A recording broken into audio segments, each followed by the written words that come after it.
contexte économique difficile, comment anticiper les prochains mois? Hölderlin disait « Là où croit le péril, croit aussi ce qui sauve ». Ce qui est sûr, c'est qu'on est dans un contexte fragile. On n'a pas de visibilité, c'est ce qui inquiète. Et ce contexte de crise, crisis en grec, c'est déséquilibre, il sera permanent.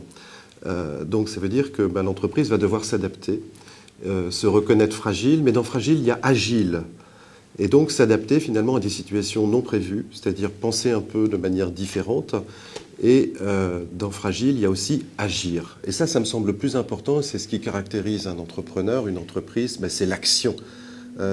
Agir et ne pas attendre on ne sait quoi.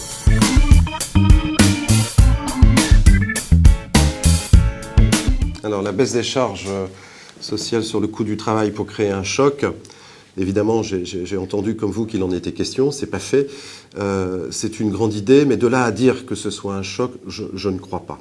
Pourquoi? Parce qu'on est sans cesse dans une politique de pansement et je pense qu'il est temps de penser le changement.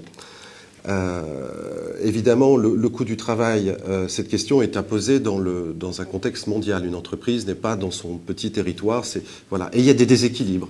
Il y a des pays où il n'y a pas de protection sociale, où le coût du travail est moins cher. Et en France, on a cette exigence de protection sociale, de vivre ensemble, qui est louable. Mais ça fait, à l'arrivée, ça a un coût. Et tout ça, ça pèse sur le travail. Donc, pour créer un choc, il faut vraiment baisser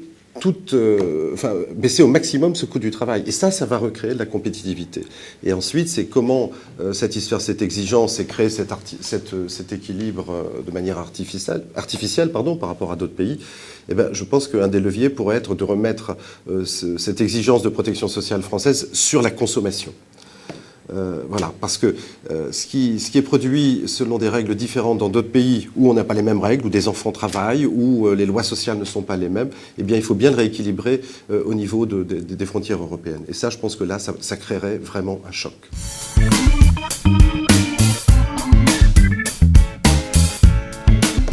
Ah oui, j'adhère complètement, parce qu'il s'agit là d'une idée détournée. Au départ, il était question de taxer les dividendes tirés des actions, c'est-à-dire que tirés de la spéculation.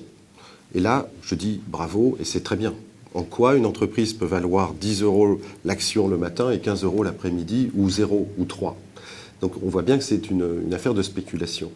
Mais par un effet dérivé, là, on est en train de tuer l'esprit entrepreneurial en voulant taxer à hauteur de 63% tout ce qui concerne les cessions d'entreprises.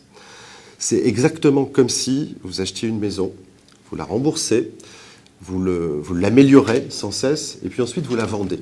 Et là, au passage, on vous dit oui, mais on vous prend 63%. Est-ce que vous êtes d'accord avec ça?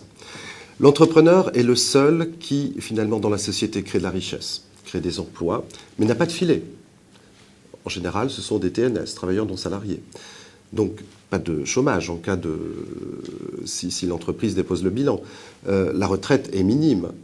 Voilà. Donc, surtout les PME s'inscrivent dans une volonté de capitalisation. On n'est pas en bourse. On joue sur du long terme. Et donc, pourquoi sanctionner cet aspect? Et je crains malheureusement que si le gouvernement décide de maintenir cette proposition, eh bien, on aura là des sièges sociaux qui vont aller à Londres. Monsieur Cameron nous avait invités. Je pense que beaucoup l'ont entendu. Et ça, c'est vraiment dommage parce qu'on coupe l'entreprise de son territoire. Il ne faut pas en arriver là. L'important, c'est de créer des richesses ensemble. C'est ça qui compte.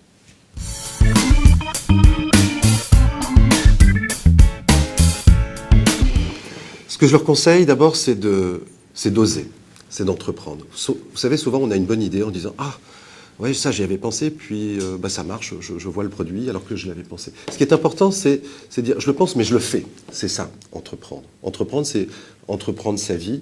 Et ce que je leur conseille, d'abord, c'est de rompre l'isolement. Parce que c'est souvent une démarche intérieure. Il y a une question de confiance, de marché. Mais avec les autres, c'est beaucoup plus facile.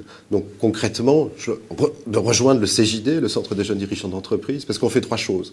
D'abord, on apprend le métier de dirigeant. Ensuite, on se forme à ce métier. Et ensuite, on a une réflexion partagée. Et vous savez, souvent les dirigeants, c'est basé d'une compétence. Par exemple, je suis doué en menuiserie, je vais monter ma boîte en menuiserie. Eh bien moi, au CJD, j'ai appris que mon métier, c'était pas de faire à la place des autres. c'était de bien m'entourer, de faire grandir mes équipes et d'inscrire l'entreprise sur une pérennité. Mais ce n'était pas forcément à moi de mettre les boulons dans... voilà.